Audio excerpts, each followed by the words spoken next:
Two men entered the forest. One prepared for survival for 10 years. The other had never spent a night outdoors. 7 days later, one was found dead. Can you guess which one? The screen freezes. A single question appears in bold letters against the forest backdrop. Which one died? Take a moment. Most people get this wrong. First man, a bunker filled with supplies, tactical gear organized on shelves, detailed maps on walls, years of survival training. Second man, city apartment, basic backpack from a furniture store, sneakers. You've already decided, haven't you?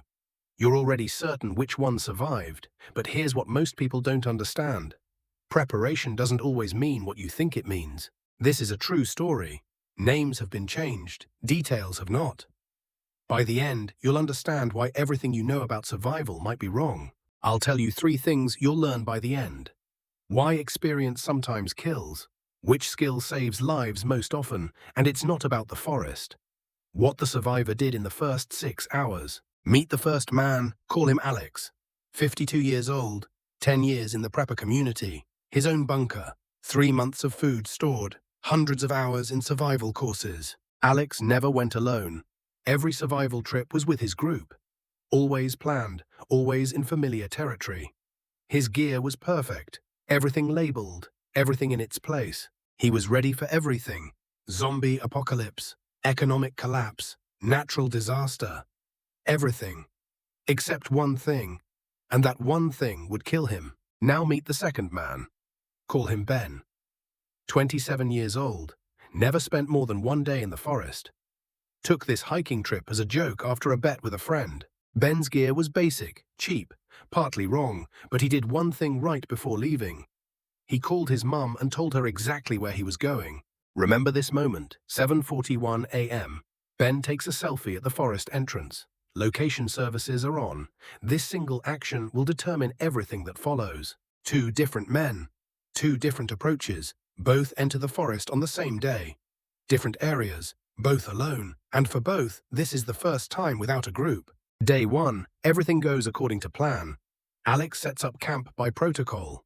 Fire on first try. Shelter built in 40 minutes. Textbook perfect execution. Ben struggles with his tent. It's crooked. He laughs at himself. Eats a sandwich while sitting on a log. Writes to his mum. Made it. All good, beautiful here. Notice the difference. Alex never takes out his phone. Ben sends a message. This detail matters. Remember it. Day 2. The sky turns grey. Alex sees interesting terrain and decides to explore. He's confident in his compass, confident in his skills. He'll be back in 2 hours. This is called overconfidence. Excessive certainty in your abilities. It kills more people than ignorance. Alex doesn't know this yet. He steps off the marked trail. Ben realizes he's lost. Truly lost. 20 minutes of walking in circles. And then he does something no one taught him. He stops moving. Day 3. Rain begins. Cold, steady rain. Alex cannot start a fire. His gear was designed for different climate. He starts to rationalize. I've handled worse than this. But he handled worse with his group, with support, with backup plans. Loneliness begins to press down. He starts hearing footsteps that aren't there. Ben finds a stream. He remembers something from childhood. Streams always lead to people. He follows the water. Slowly. Tired. But he keeps moving downstream. Day 4, day 5. Alex's hands shake. He makes wrong decisions, walks at night, which you should never do. Refuses to drink from the stream, fearing contamination. He wastes energy building the perfect shelter, following protocol, doing what he knows. Even though the situation demands something different, this is tunnel vision, when training becomes a trap. Ben reaches a dirt road, muddy, hungry, feet covered in blisters, but alive. He stops a passing truck. 4 hours later, he's giving a statement to police. Day 7, search and rescue operation begins. Helicopters, search dogs, volunteers combing the forest. Alex's family raised alarm on day 5 when he missed his scheduled check-in. They find him on day 7, 3 kilometers from the road. His backpack is full, every piece of gear unused. He knew how to use each item, but only separately, only in calm conditions. No graphic details, just facts, hypothermia, with a full survival kit. The equipment was perfect. The training was extensive, but something was missing, something invisible. Remember Ben's photo? 7:41 a.m. at the forest entrance. Let's go back to that moment. The moment I told you to remember. This is where the answer was hiding all along. Ben didn't panic because he didn't know how bad things were. Ben stopped walking because he wasn't confident, and that uncertainty saved his life. He called his mother. That started the rescue timeline. He followed the stream. Random luck? Maybe, but random luck only works when you're still moving, still trying, still adapting. Alex stopped adapting. He started executing protocols. The one who survived wasn't the one who knew more. It was the one who responded better to not knowing. That's the key. Let that sink in for a moment. Remember the 3 things I promised at the beginning? Let's close each one. First, why experience sometimes kills. Experience creates patterns. Patterns need familiar conditions to work. In unfamiliar situations, patterns become traps. Alex had survival patterns for group scenarios. When alone, those patterns didn't just fail, they actively harmed him. Tunnel vision, protocol over adaptation. Second promise. Which skill saves lives most often? Not fire starting, not navigation, the ability to stop and admit you don't know. That's a skill. It can be learned. Ben stopped walking.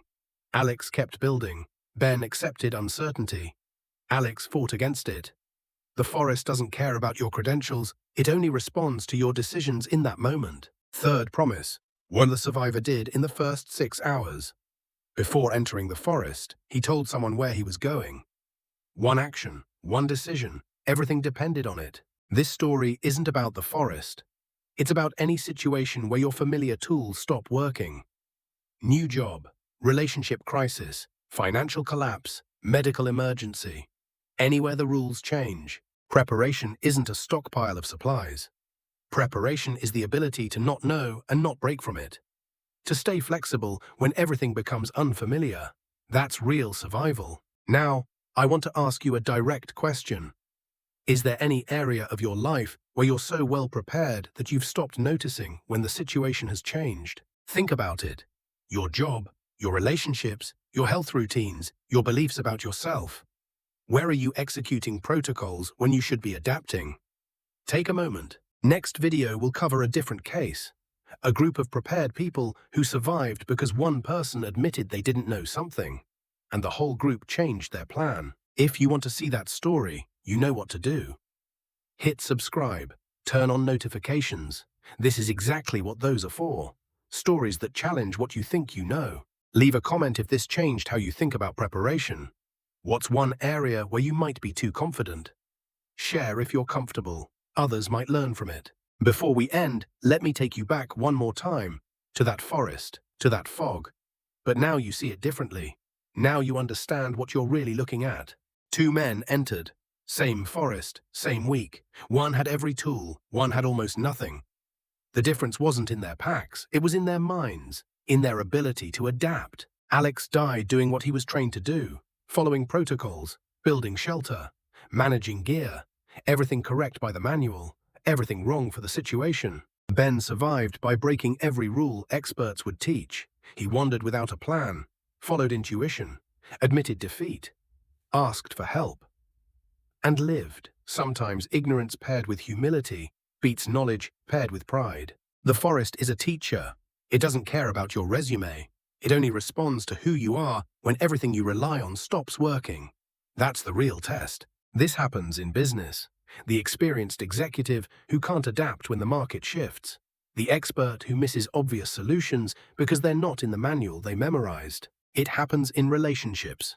People who've been married 20 years doing the same routines while their partner changes. Unable to see what's right in front of them because the script worked before. It happens in health. The athlete who trains the same way for decades, ignoring their aging body. The person following a diet that worked 10 years ago, wondering why nothing changes now. The pattern is everywhere once you see it. Expertise becomes a cage. What made you successful in one context blinds you in another. The more you've mastered one way, the harder it is to try a new way. So here's what I want you to take from this. Real preparation isn't about having the right gear or the right training. It's about maintaining the ability to say, I don't know, Let me figure this out. That mindset saved Ben's life. The ability to stop, assess honestly, admit limitation, adapt in real time. No ego, no protocol, just honest response to what's actually happening. Contrast that with Alex. 10 years of preparation, every scenario planned except the one that mattered most. Being wrong, being lost, not having the answer. That's what killed him. Not the cold, not the distance, not the lack of supplies. What killed him was the inability to abandon his training when his training didn't fit. He died educated, he died prepared, he died certain. Ben lived uncertain. He lived confused, he lived wrong about almost everything. But he lived flexible. And flexibility in unknown territory beats certainty every single time. Remember that. Final thought before you go. The next time you face something unfamiliar, notice your first instinct. Is it to apply what you know, or to pause and see what's actually in front of you? That split-second decision. Apply the pattern or see the reality. That's where survival happens, not in your gear bag, not in your training certificates, right there, in that moment of choice. How many people right now are walking into their own forest, their own unfamiliar territory, completely certain they're prepared, not realizing that certainty itself is the danger? Maybe you're one of them. Maybe I am. The point isn't to never be confident. The point is to stay awake, to notice when the terrain has changed, to admit it when it has. That's the skill, staying awake to change. If you found value in this story, share it with someone who needs to hear it. Sometimes the right story at the right time changes everything. Next video drops in 3 days. The story of a group survival where one person's honesty saved 6 lives. Hit that bell so you don't miss it. Thanks for watching. Stay flexible out there. Remember, the forest doesn't care what you know. It only responds to who you are when you don't know. Be that person, the one who can stop, adapt, survive. See you in 3 days.